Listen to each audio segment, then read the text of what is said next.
Welcome to another episode of the Tobago House of Assembly's Post-Executive Council Media Briefing. This week, the Honourable Chief Secretary Orville London addresses the media. Of course, you know that Monday was budget day.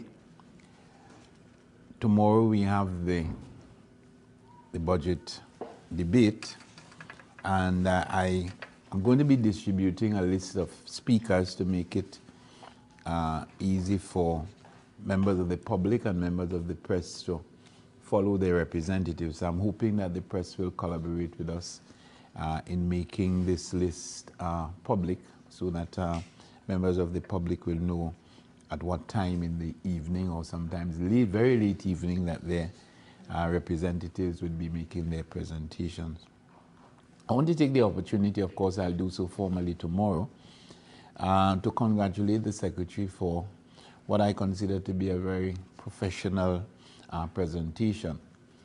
I was heartened by the level of consultation and research that went into the budget presentation, indicating that the budget will have been premised not only on the relevant statistics, but also on the, the needs and the wishes of the people. And the decision to have this survey done, in addition, of course, to the consultation with the various sectors, I think that this gave credence to the mandate that we would have been given and given ourselves to ensure that the process is highly consultative. I want to indicate that despite the concerns that would have been raised in some quarters about the fact that we do not have an official opposition in the House, that we have always been aware of that, and if you follow the way in which you have approached this particular situation is by making sure that we involved the people. And I want to make the point that we have had what I would call assemblies of the people throughout the communities of Tobago over the last 13 or 14 months. In fact, we have already had 13 public meetings, and we deliberately arrange these public meetings in such a way that not only will we be reporting on the issues that are most relevant to the particular electoral district, but at each of these meetings, one of the secretaries or assistant secretaries reported on his or her area of responsibility, so that there was consistent reporting to the public, consistent feedback from the public, consistent criticisms and recommendations from the public, and this would have guided us in a way that I think was even more democratic and led to a more democratic and people-involved environment than maybe if you just had an opposition in the House. So I am urging the people of Tobago to follow the debate, follow the discussions, bearing in mind, of course, that there is a second phase to this particular exercise when in September, most likely, after the Tobago House of Assembly has received its allocation, just as we did last year, we will have, I would consider, an even more comprehensive evaluation, reporting and evaluation of what is going to happen with respect to the resources made available and how they're going to be expended to the optimum benefit of the people of Tobago. On Saturday, there's going to be a recruitment for Special Reserve Police. And this particular recruitment exercise is of high significance to us in the Tobago House of Assembly, because these recruits are going to be used based on the commitment that I received from the Assistant Commissioner of Police responsible for this exercise. These are going to be Special Reserve Police officers recruited specifically to work within the Tobago House of Assembly.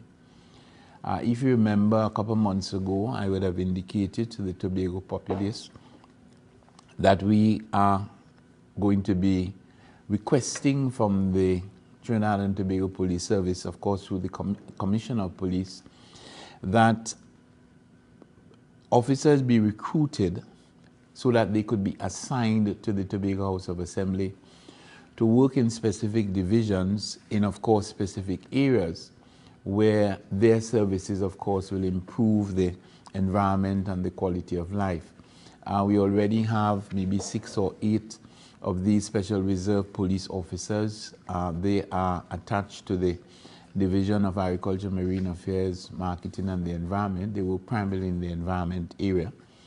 But we recognize that there are a number of other areas in the Assembly where the services of Special Reserve Police officers, in a scenario where we still have not been able to have the Tobago Police service, that we felt that these officers would be of extreme benefit to us in Tobago. I am very heartened that we received positive response from the police service, and they will be recruiting 50 police officers or 50 recruits to be trained, to be assigned to the Tobago House of Assembly. This, as far as my information goes, is in addition to the 60 other officers which have been trained to work under the police or in the Tobago Division of the Trinidad and Tobago Police Service. I want to share, however, a concern that the police service has and a concern which I share. And that is, of course, the dearth of male recruits. Again, the information seems to indicate that already there are a number of females who have qualified to enter the police service. But in order to keep the ratio, you need to have additional male recruits. And therefore, I am joining in the appeal for young men over the age of 18, able-bodied, good character, possess a valid Trinidad and Tobago identification card, and be properly attired. No visible tattoos, sneakers, slippers, jeans, short pants, armless tops. Successful applicants are required to write and pass an entrance exam, undergo a medical examination, background information investigation, and psychological tests, and pass a physical ability test. And I repeat, the Special Reserve screening will begin from 8 a.m. on the 28th of June, that is Saturday, at the Scarborough Secondary School at Shaw Park, Scarborough, Tobago. And I think we must put it into the mix. When I asked the officer with whom I was speaking, what is the salary when these young men and women graduate? $6,734. And I am asking myself, with that kind of package, why is it difficult to have people even coming to be recruited? And I'm saying that we need to encourage, and asking the press to assist. I've asked the representatives, the secretaries, the assistant secretaries, let us have scores, if not hundreds, of young Tobagonians there trying to get into the Special Reserve Police. It's a good package, it's a good career, and of course you will be assisting the Tobago House of Assembly and the people of Tobago in improving the environment. We are arranging, as you would know, let me back up on that. As you would know, over the last week, maybe a little more than that, over the last 2 weeks, there have been some changes with respect to the allocation of administrators to the various divisions. In fact, most of the divisions now have new administrators or different administrators. And as part of that ongoing process, we are going to be holding a 2-day retreat at one of the hotels on Thursday the 3rd and Friday the 4th of July. And we call it a program for cohesive management. In other words, the main purpose is to be able to develop the kind of camaraderie, the kind of collaboration, the kind of agreement on various principles and policies, etc., that would lead to a more collaborative and a more cohesive relationship between or among the secretaries, assistant secretaries, administrators, human resource officers, people in the finance sector, etc. And the major objective, as laid out here, is to create and sustain an enabling environment for the top-level management of the line divisions and the total assembly, to review the legislative, structural, and procedural milieu in which the assembly functions. Because there are people working in the assembly, some for quite some time, who do not understand all the nuances of the legislative and other matters or other areas that impact on them, their job, and the relationship between the assembly and the central government, between divisions and ministries, etc. To review the strategic and management system that plot the course and steer the path of development and delivery, because in the final analysis, we all involved in development and we all involved in delivery.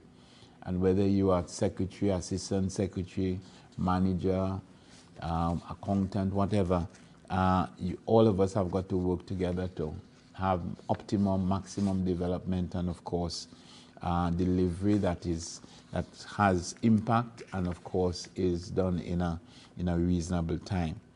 And to codify the respective and collective roles of the secretary, assistant secretary, and the administrator.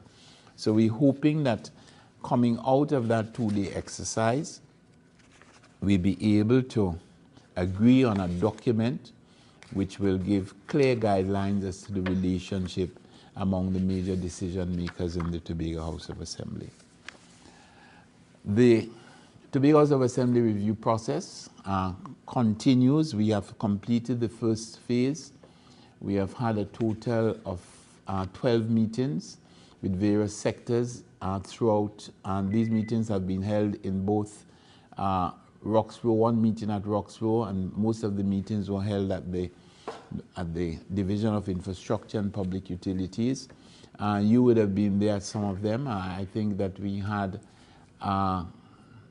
most of them would have averaged between maybe 30, 40, 50 people, but there was one session that had well over 150 participants.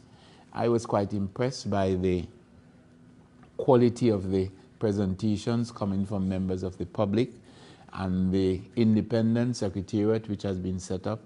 They are now in the process of collating all the information gleaned from those first 12 meetings, and then this will inform the discussions going forward. Because starting on the 6th of next month, Sunday, the 6th of July, we call it to have the first of the, what we call the regional or the consultation, the regional consultations. There are supposed to be 3 regional consultations, and then a meeting in Trinidad to be, and then the exercise, this part of the exercise will climax with a convention. We are meeting this afternoon, well not this afternoon, sorry, on Friday. The leaders are meeting to finalize all the details about the times for the next meetings and the format and so on. But basically, I want all of Tobago to recognize the importance of participating in this particular process. It's very, very important that we send a very strong signal that we are interested in the process. We don't have to agree on everything, but we have to agree that this is important to us in Tobago, and we need to have our voice in the mix, in the conversation, so that we send a signal as to exactly what Tobago wants, and of course the intensity of the need to bring closure to this particular state of affairs. And finally, there is going to be the signing of a memorandum of understanding between the Tobago House of Assembly and the OSHA people. That will be on Friday. I think it's at 10 in the morning. And the whole idea behind this is that the THA and OSHA will work closer together, have a closer collaboration in achieving the objectives. And of course, among the objectives is that of building general awareness among people about the OSH Act and what it implies and what the respective roles of individuals, employees, employers, whatever might be. And of course, we in Tobago are involved in the whole question of having safer communities, because we got to bear in mind that the OSH Act is not just simply about assembly or government buildings, it's also about a general approach towards safety, occupational safety. And this is something that applies in the workplace, it applies in the workshops, it applies in the communities, and it applies in the homes. And therefore, we are expecting that after that memorandum of understanding, there will be even closer collaboration between the agencies as we attempt to build a safer Tobago. Thank you for staying with us for the Tobago House of Assembly's Post-Executive Council Media Briefing for the week ending June 28, 2014.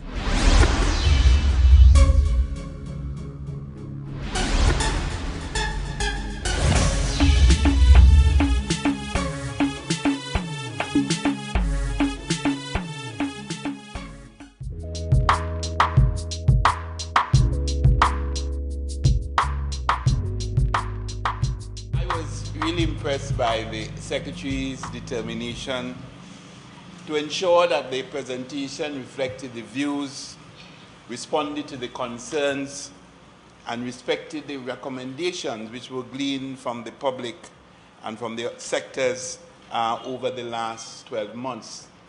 And the fact that he used varied methodology, including surveys, consultations, interviews, relevant statistical data to underpin the presentation, and I think it gave it the level of credibility which is so essential in an exercise like this. I was particularly supportive of the theme, keeping faith with the people's mandate, because I must say, Mr. Presiding Officer, that is why we are here, and that is why we remain here, because we intend to keep faith with the people's mandate.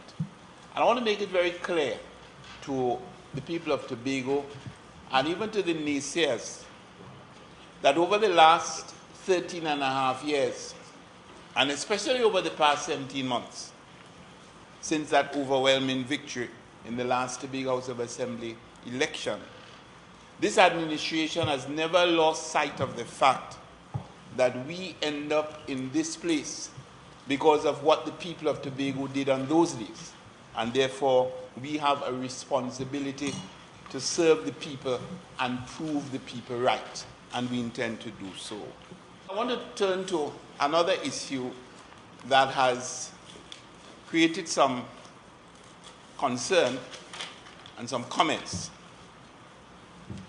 And it's about Tobago's contribution to the national purse. Here, cynics saying, they're asking for all our money and what it will contribute. I want to put that in context, Mr. Presiding Officer. Because, you know, sometimes, because we allow emotionalism, some of us, some of the time, to determine how we view things, we refuse to look at things from a rational perspective. And I want to suggest that with respect to revenue generation and so on, there are three aspects when you look at a particular geographical area. There is one, revenue collected in the geographical area. Two, there's revenue generated but not necessarily collected in a geographical area.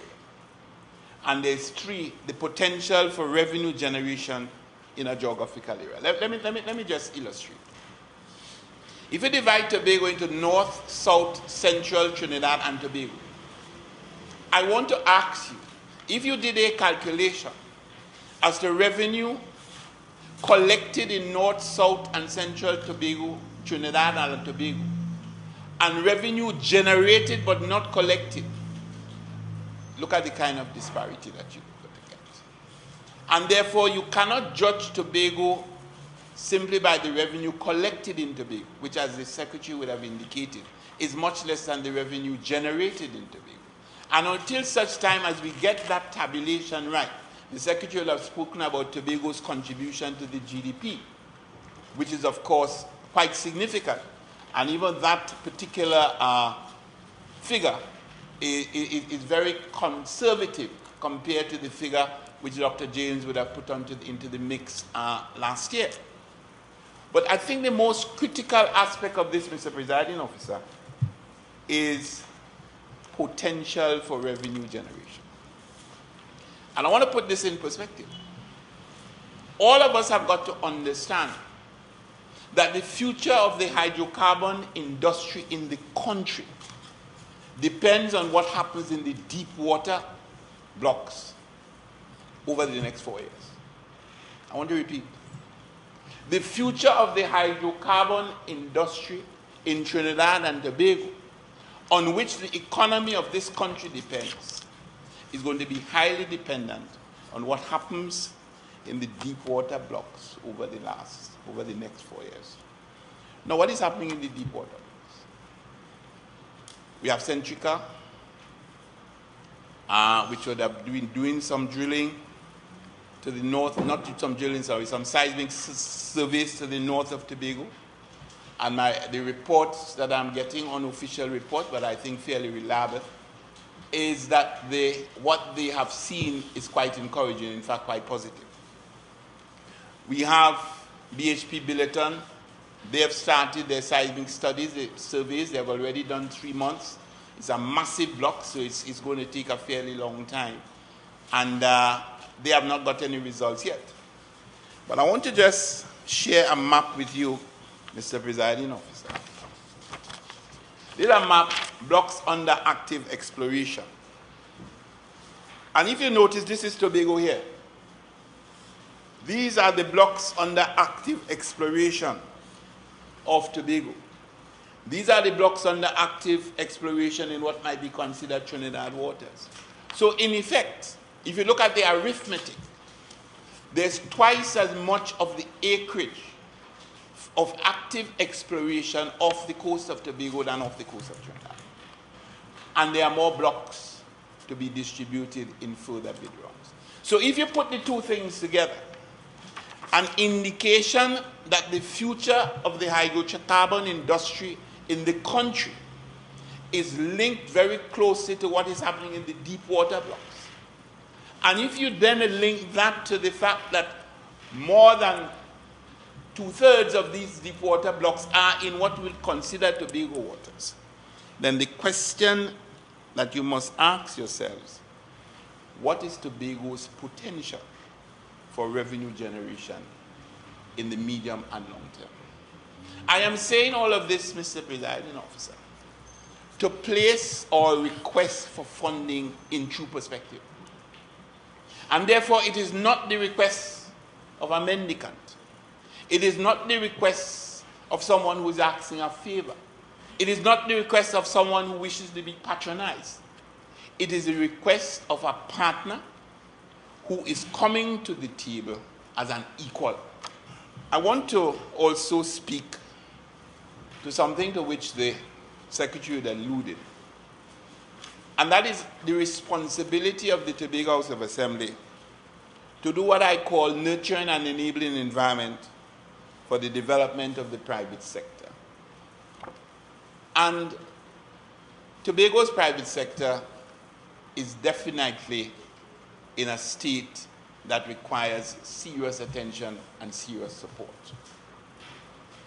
And I will say, without fear of contradiction, that this Assembly has in fact been consistently contributing to the development of the private sector at all levels.